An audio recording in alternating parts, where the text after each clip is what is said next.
CeeDee Lamb and George Pickens have a chance to be one of the league's best wide receiver duos. We'll tell you why next.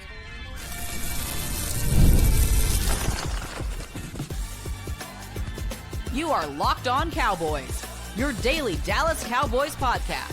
Part of the Locked On Podcast Network, your team every day. Welcome back to the Locked On Cowboys podcast, part of the Locked On Podcast Network, your team every day. We'd like to thank you for making us your first listen of the day. I am your host, Marcus Mosher. You can follow me on Twitter at Marcus_Mosher. And joining me today, as always, is Landon McCool. You can follow him on Twitter at McCoolBCB. And on today's show, we're talking about the Cowboys wide receivers heading into training camp. But a little special note, on Friday's show, we're going to have Matt Harmon from Yahoo and Reception Perception to discuss George Pickens, how he fits with CeeDee Lamb, and is there anything that with Jonathan Mingo that could work out here? So make sure you guys are tuned in for that. But Landon, we're going to take a big picture view of this wide receiver room, and let's start with CeeDee Lamb and George Pickens. On talent alone, this has a chance to be one of the best wide receiver duos. Do we think they get there? Yeah, I think it's possible. It's certainly within the range of outcomes with these two. You definitely need, obviously the X factor here, literally and positionally, is Pickens, right? I mean, I think we've established CeeDee has a very high floor. He's one of the top 5 receivers in football. We know he can produce even without a established wide receiver around him. I think we've seen all that we need to see from CeeDee to know that he's a producer. The question is all on Pickens and how he kind of transitions into this team, how he plays, how he manages his own, temper and ability to kind of, focus. But I certainly think on a talent basis, these two have to be two of the best, pairings in the NFL. And I think the other part of it too is that they complement each other in such an incredible way that I think that needs to be accounted for as well. Yeah, it's just, can Pickens be consistent? Because I think even if Pickens is just the high variance receiver that we've seen, through the first 3 years of his career, he's going to have a big impact on this team. Like, they just haven't had that X standalone receiver that they can put outside and win vertically. They just haven't had that since 2020 Michael Gallup, 2021 Michael Gallup, right? If Pickens can become more consistent on a down-to-down basis, and you can rely on him in big spots, that's how this wide receiver room really gets better. And that's how this wide receiver duo becomes one of the best in the league. Because I think on talent alone, you're right, they're there. It's just, we know CeeDee's consistent. Can Pickens be consistent? He's the real X factor here.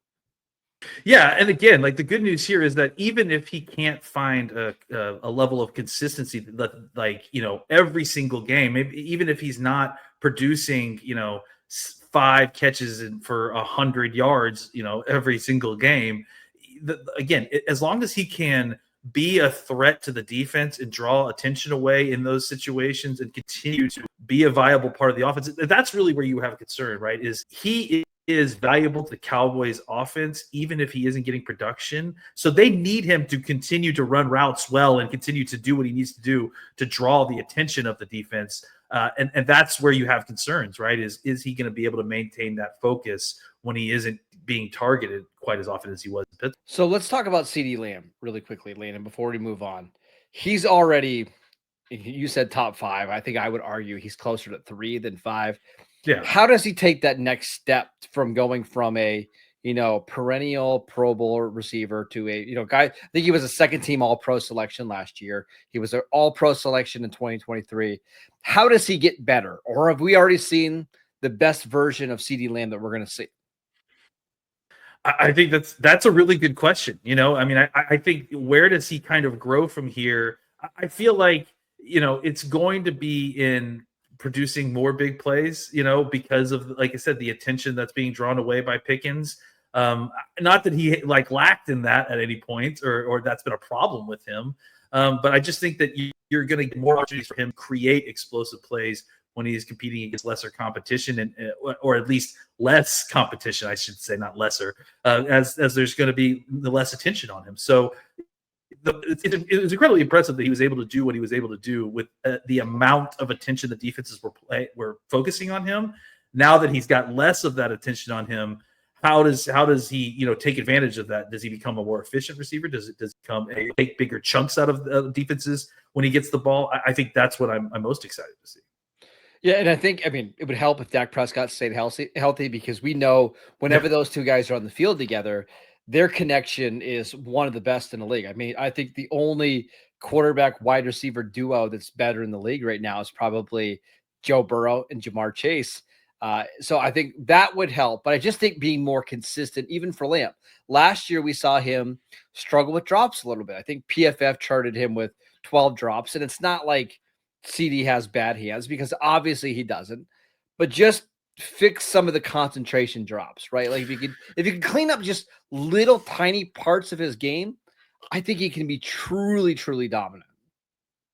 Well, that's what we'll see is that, early in the season, last season, there clearly was some sort of chemistry issues as CeeDee had missed most of training camp because of this holdout, that sort of thing. So maybe what we see is just CeeDee kind of getting into his rhythm of the season maybe earlier than we did last year. And he starts that level of consistency that we saw kind of show itself by week 4 in week 1, as opposed to, just having to wait for the first month because he's already accustomed. He's been in the flow of things, no disruption because of contract.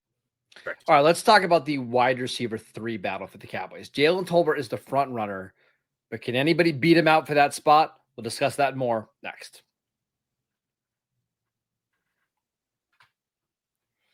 This episode is brought to you by Monarch Money.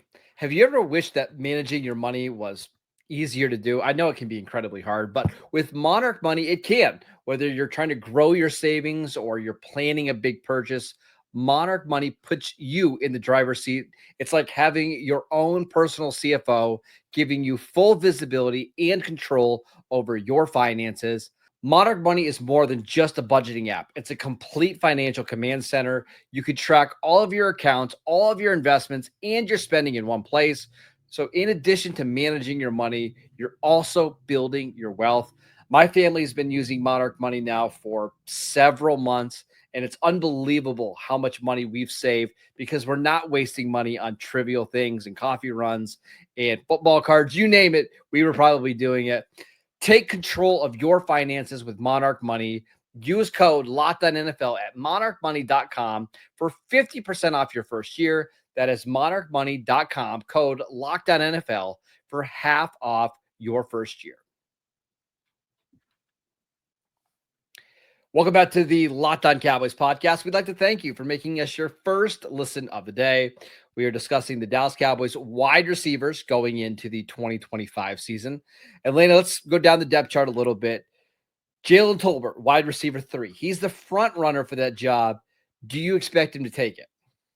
I do. I think we saw a better Jalen Tolbert last year. Again, just in the consequence of the kind of lost season after Dak got hurt, it's hard to kind of pull positives out of that whole situation. But I do think that one of the positives was Jalen Tolbert. I think he had took a step forward despite the fact that Dak wasn't there. He was able to produce. He put up solid numbers.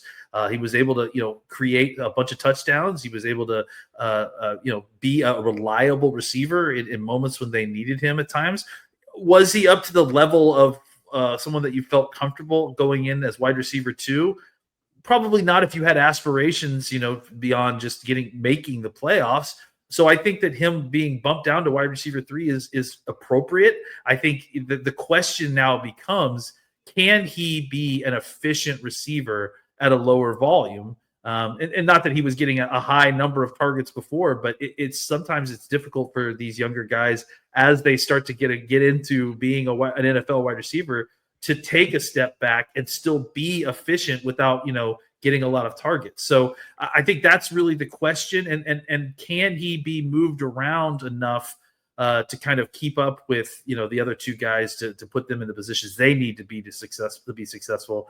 I think that's the question. And then one more thing, we talk about the depth chart a lot, but the question, kind of should be, how often is he the wide receiver 3 out there? Because I do think that we're going to see a lot of just different packages with specific guys kind of going out as that third wide receiver. Turpin obviously comes to mind.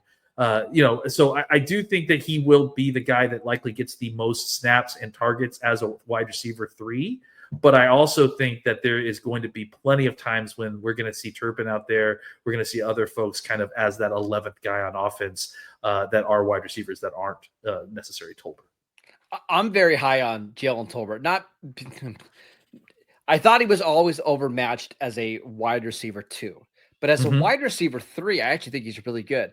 There was somebody on Twitter a couple days ago that put every single team's starting depth chart at receiver, and you look at all the wide receiver 3s, and it's a really brutal list. Like, there's just not a lot of depth at wide receiver 3 across the NFL.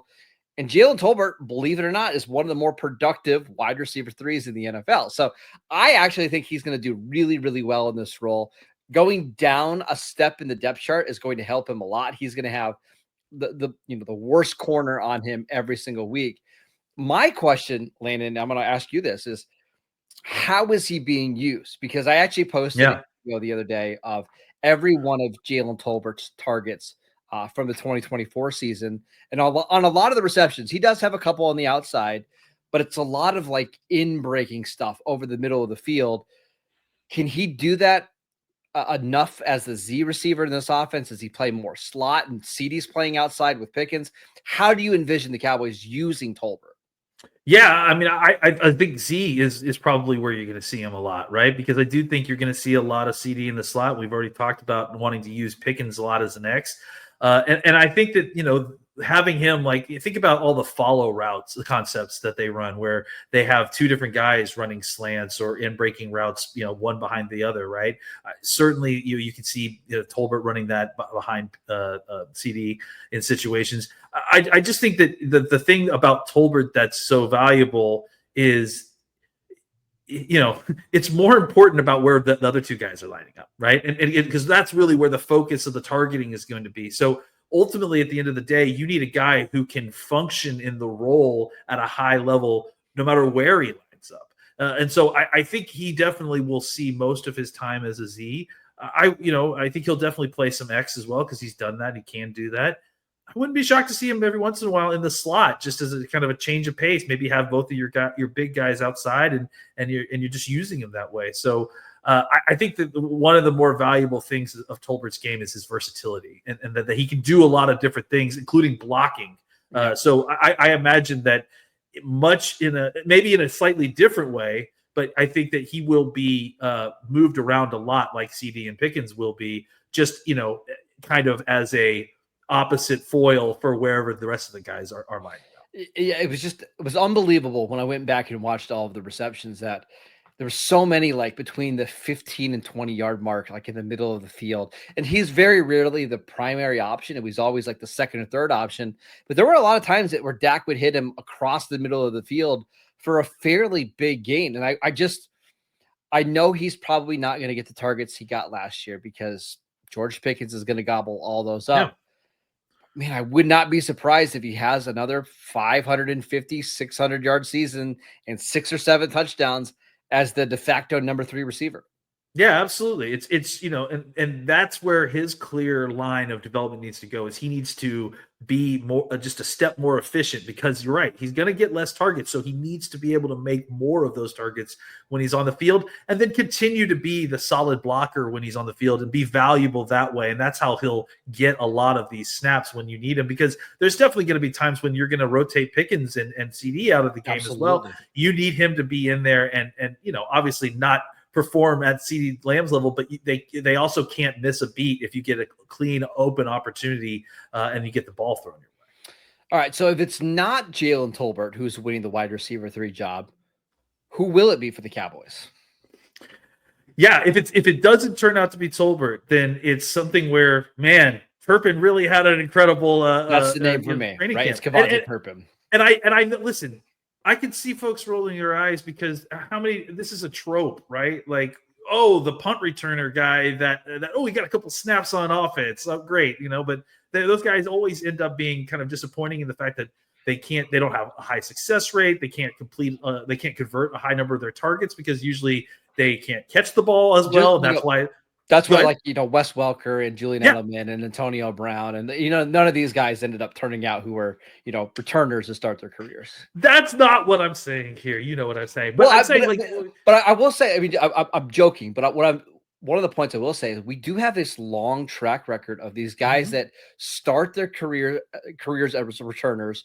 They get to be so good at that role that teams try to figure out ways to get them on offense more, and suddenly it works. And I Sometimes it think works. Welker's a good example. Edelman, Antonio Brown was a Pro Bowl punt returner before he became a star receiver. Like I doubt that's going to happen with Turpin, but don't completely write it off. Well, I mean, look, again, I feel like I say this phrase all the time. I'm not suggesting that it is going to happen, but if it was going to happen, it kind of would look like what you got out of Turpin last year. I mean, Turpin got used on offense at a much higher rate than he had in the previous years with the Cowboys, and he had a lot of success. I mean, especially as the occasional jet sweep guy. I think he was averaging 10 yards a carry, and then as a receiver, despite his diminutive size, like he can convert targets. He can make catches in traffic at times. I mean, I saw pictures of it and videos of it. And then on top of that, I actually specifically went and saw a bunch of Turpin targets not too long ago. And his ability to break tackles, like, we knew that, he made people miss in space, but his ability to like run through arm tackles, I think gets forgotten in that aspect. So yeah, if you can get this guy the ball, and that's the thing is it really is with these punt returner guys, can you be a receiver of the football? Can you get open enough for me to get you the ball, or do I have to manufacture you to open? And then even at that point, can you catch the football reliably enough for me to make you a part of the offense? I just have seen this happen a lot of times, and you go through the names of some of the guys. I mean, I remember Percy Harvin starting his career. I mean, again, first round pick, starting his career as a kick returner, punt returner, Yeah. ended up becoming a really good weapon for the Minnesota Vikings. So this has happened.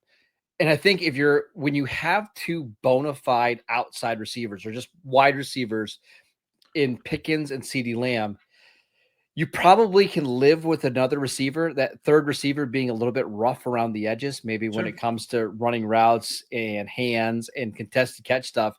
But if they're so good with the ball in their hands, that's how you can add some value to the offense. Well, and it also really helps that he has a guy like Tolbert, to be honest, because Tolbert can handle all the, like, if CeeDee Lamb gets hurt, like, you wouldn't want Turpin to go in and take CeeDee Lamb's snaps, like that's what Tolbert's there for. But like the fact that Tolbert's there allows you the opportunity to fold Turpin into the offense on a needed basis and not have to rely on him to go chip a defensive end on an outside run in some sort of situation, or crack back on a linebacker. Like, I mean, I'm sure he'd be willing to do that, but at 170 pounds, I don't know how good he'd be. So I think having a guy like Tolbert actually helps Turpin get deployed more, because you can have him on the roster like that and not have to use him for all the other kind of nitty gritty dirty stuff that Tolbert can do. All right, let's talk about the rest of the receivers on this depth chart and who has us excited going into training camp. We will get to that next. This episode is brought to you by Rugiet. Guys, you've probably heard of Viagra or Cialis. Maybe you've even tried them. But if you're looking for something beyond the usual pill, it's time to meet Rugiet Ready. Rugiet Ready is a next-gen prescription treatment designed to amplify arousal in the brain and boost blood flow. Unlike the usual pills that can take hours, Rugiet's 3-in-1 formula dissolves under your tongue and kicks in fast, on average in 15 minutes. Effects can last up to 36 hours, so you can stay confident and in control when the moment is right. If traditional options haven't worked for you, Rugiet might be the answer. Over 150,000 men have already made the switch. Head over to Rugiet.com/LockedOnNFL and use code LockedOnNFL to get 15% off today. That is RUGIET.com/LockedOnNFL and use promo code LockedOnNFL for 15% off. Individual results may vary with prescription treatment. Compounded drugs are permitted to be prescribed under federal law, but are not FDA approved and do not undergo FDA safety, effectiveness, or manufacturing review. Please visit the Rugiet website, for full safety information. Welcome back to the Locked On Cowboys podcast. We'd like to thank you for making us your first listen of the day. For your second listen, check out the Locked On NFL Scouting Show. As training camps get closer and moves are being made, hosts Kyle Krabs and Joe Marino will make you the most informed NFL fan this offseason. Find Locked On NFL Scouting on YouTube or wherever you listen to your podcasts. All right, Landon, let's talk about the rest of the receivers in this depth chart. You've got Jonathan Mingo, you've got Ryan Flournoy, you've got Jalen Brooks, you've got Parris Campbell, they've got Trayshawn Holden, who they signed as an undrafted free agent. Of that group, who gets you the most excited? Well, I don't know who gets me the most excited, but I am the most interested in that kind of trio of very similar guys, right? The Jalen Brooks, Flournoy, Mingo trio. Right, because I do feel like you really would benefit out of getting one of those three guys to hit. Just because Mingo's the youngest of the three. He's also probably the most athletic of the three. Yeah, if Mingo really, look, we've been hearing a lot about Mingo over the offseason and positive stuff.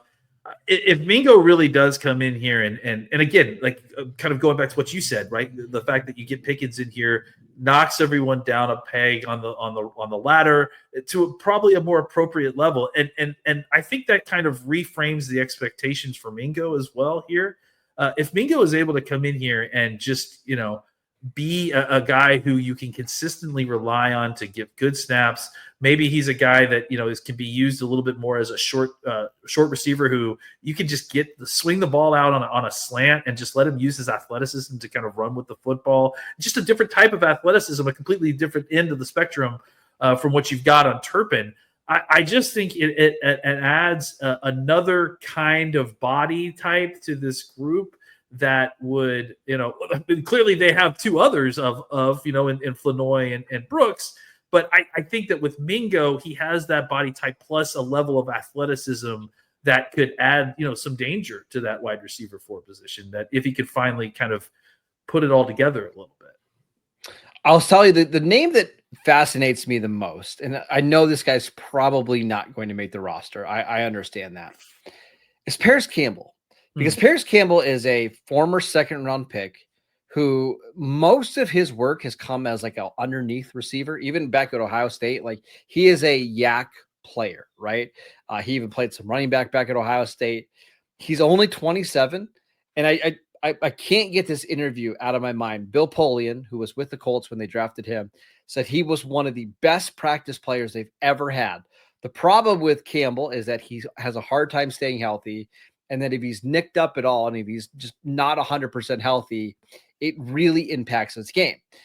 But if you have George Pickens, who's a vertical receiver, you have CeeDee Lamb, who's running a lot of seam routes down the slot, could you benefit from another guy like Parris Campbell who can be kind of like an extension of your run game? You throw the little screens and let him go get 4 or 5 yards on first down.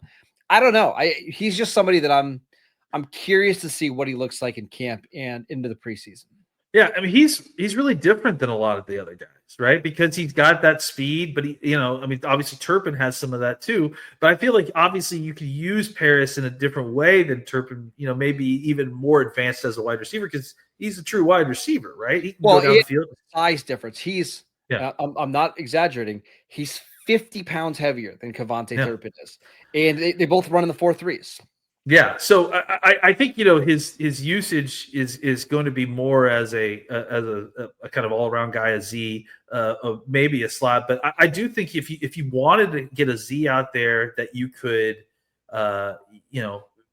feel better about sending down the field a little bit more and beating one-on-one than, like, let's say Tolbert, like if you're looking for just adding another speed element, maybe you've got a defensive backfield that is a little bit slow and you just really want to threaten them in a couple different ways down the field and isolate safeties. I think that, you could definitely put Campbell out there on the edge and now you've got three guys with CeeDee and Pickens who are, adept at getting down the field and winning down the field. So, yeah, I think Campbell's interesting just simply because, like I said, I like Mingo as the out of that group of three a little bit, but Campbell's so wildly different than kind of any other guy you have on this roster that he does intrigue me a little bit. Last thing before we head out, do you have any interest in any of the free agent receivers? Like, I know there was a report earlier in the offseason that the Cowboys were kicking around the idea of bringing back Amari Cooper. Is that intriguing at all after the George Pickens acquisition? I don't know. I think we'd have to see. But as it stands right now, if this goes the way I expect it to, I have to imagine that there isn't really a need for that on the team. And the other part of this is that you're asking you're asking Cooper to kind of come into a role in which you need somebody who has more of a wide receiver 3 or 4 mentality, right? That's got like a dog mentality. Come in and block. It'd be okay with 3 targets in a game, Yeah, and I don't know if that's Cooper necessarily. I mean, all things aside, and again, he's not the same player that he was a few years ago. Yeah. All right, that is it for today's show. We want to thank you for making Locked On Cowboys your first listen every single day. Check out the channel on YouTube, download the podcast wherever you get your podcasts. We are free and available on all platforms. Make sure that you tune in for tomorrow's show when Matt Harmon from Yahoo is here to discuss Pickens, CeeDee Lamb. We're going to continue to dive in to these Cowboys wide receivers ahead of training camp. Follow Landon on Twitter at McCoolBCB. I'm at Marcus_Mosher, and we will see you right back here tomorrow.